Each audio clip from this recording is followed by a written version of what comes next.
Across the country, I definitely feel very stressed. I've never felt so much stress in one school year. I didn't want to get out of my bed today. I really didn't. kids under pressure, pushed by the pandemic. Today, the Surgeon General issuing a rare public health advisory, warning of a youth mental health crisis. Our kids have been struggling for a while, and we can no longer wait to address youth mental health in our country. According to the report, symptoms of anxiety and depression have doubled during the pandemic. More than 140,000 children in the U.S. lost a parent or grandparent caregiver to COVID.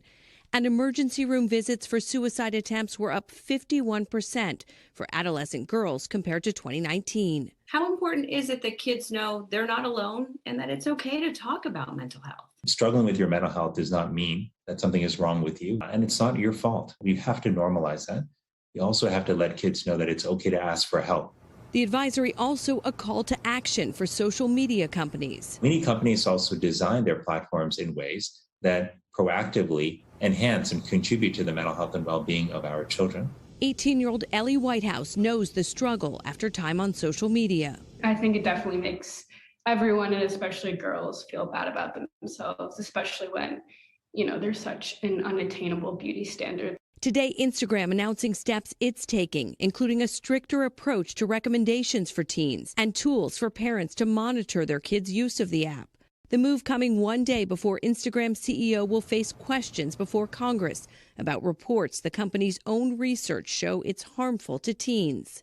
The company in the hot seat as the nation's youth look for a lifeline. There definitely can be change as long as, we continue to open the conversation. The pandemic fallout has been catastrophic. We hear the statistics, more alarming every day. But the COVID health crisis we are calling out today is the deaths of despair, specifically teen suicide. And we have to talk about it. Conversations matter, and they could actually save a life. I want to warn you, the content you're about to watch may be disturbing, so viewer discretion is advised. Come on, Mama! Come on, buddy! And you said he's not breathing at this time? He's not breathing! Tell me exactly what happened. He's trying to hurt himself! Giving him CPR! He's not breathing! Count with me, sir. 1, 2, 3, 4. Keep doing them, sir, okay? 1, 2, 3, 4. 1, 2, 3, 4. 1, 2. Where in the world did this come from? We were just together and you were the happiest kid in the world. COVID killed my son, but not how you think. It's a sentiment parents are feeling all across the country. As the pandemic continues, rates of anxiety, depression, and suicidal ideation are rising, teens being extremely vulnerable. Federal surveys show that 40% of Americans are now grappling with at least one mental health or drug-related problem. But young adults have been hit harder than any other age group, with 75% struggling.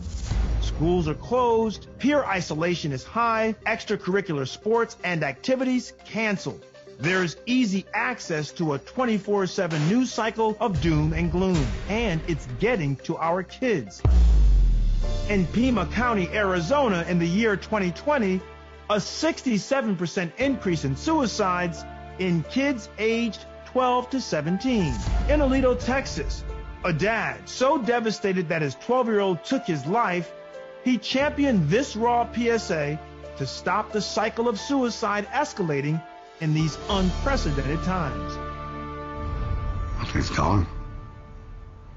It's permanent. It's freaking permanent. Dr. Orden is joining me today. Drew, when you hear statistics like we just did, and the climate that we're in, given all the stress and all the turmoil with the pandemic, what hits you the most?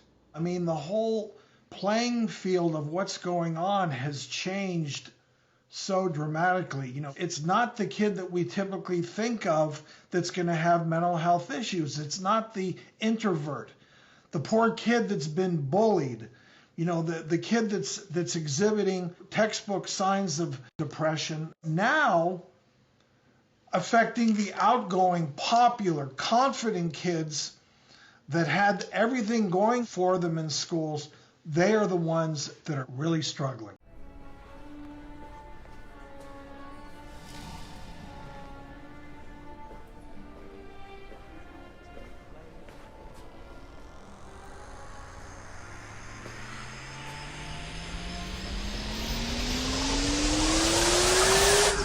This is the dimension of imagination.